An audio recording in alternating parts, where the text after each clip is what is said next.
મહાનગરપાલિકા સંચાલિત સ્વીમેર હોસ્પિટલમાં સેનિટેશનની કામગીરીનો 2 વર્ષના કોન્ટ્રાક્ટ મેળવવા માટે બીડમાં લોએસ્ટ આવનારી એજન્સીએ પાલિકા સમક્ષ ખોટી એફિડેવિટ રજૂ કરી દીધી હતી।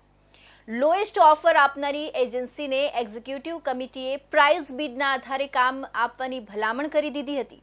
જોકે ત્યારબાદ ફરિયાદ થતા વિજિલન્સ તપાસ સોંપવામાં આવી હતી, જેમાં ખોટી એફિડેવિટ કરી હોવાનો ભાંડો ફૂટ્યો હતો, જેના કારણે ખોટી એફિડેવિટ કરનારી એજન્સીને ડિસ્ક્વોલિફાઈ કરીને નવેસરથી ટેન્ડરિંગ કરવા માટે કવાયત હાથ ધરવામાં આવી છે। સુરત પાલિકા સંચાલિત સ્વીમેર હોસ્પિટલમાં સેનિટેશન સર્વિસ માટે 2 વર્ષના કોન્ટ્રાક્ટના ટેન્ડર બહાર પડ્યા હતા। 2 વર્ષની કામગીરી માટે અંદાજે 3 કરોડનો કોન્ટ્રાક્ટ થાય છે।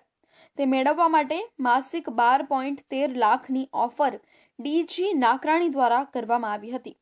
આ સૌથી નીચી ઓફર હોવાથી એક્ઝિક્યુટિવ કમિટી દ્વારા ઓફર સ્વીકારવા માટે ભલામણ કરવામાં આવી હતી। જોકે લોએસ્ટ ઓફર કરનાર એજન્સી ડીજી નાકરાણીએ ટેન્ડર માટે ક્રિમિનલ લાયબિલિટી સર્ટિફિકેટની એફિડેવિટ ખોટી કરી હોવાની ફરિયાદ થઈ હતી। આ ફરિયાદ બાદ વિજિલન્સ તપાસ સોંપવામાં આવી હતી। આ પ્રકારની ફરિયાદ બાદ વિજિલન્સ તપાસ સોંપવામાં આવી હતી। ત્યારબાદ લીગલ ઓપિનિયનના આધારે સ્વીમેર એક્ઝિક્યુટિવ કમિટી દ્વારા ખોટી એફિડેવિટ રજૂ કરનારી એજન્સીને ડિસ્ક્વોલિફાય કરીને નવેસરથી ટેન્ડર બહાર પાડવા માટે ભલામણ કરી હતી। તે મુજબની કવાયત શરૂ થઈ ગઈ છે।